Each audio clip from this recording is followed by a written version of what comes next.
شاهدت حلقة من برنامج خاطرك مجبور. لا أخفيكم أنني تألمت.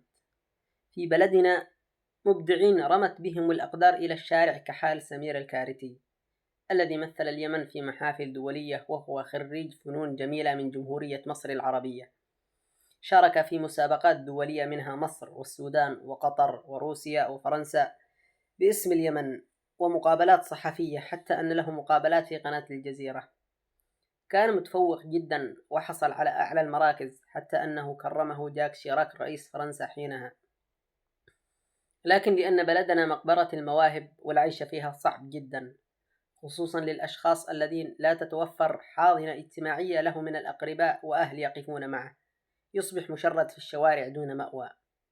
التقاه المبدع وصاحب القلب الكبير عبد اللطيف الزيلعي في أحد الشوارع وهو يرسم المارة بمبلغ زهيد 100 ريال يمني، قرابة 20 سنت، حتى يستطيع بها أن يوفر له مأكل ومشرب ليستطيع أن يعيش. أما السكن فغالبا ينام في الرصيف.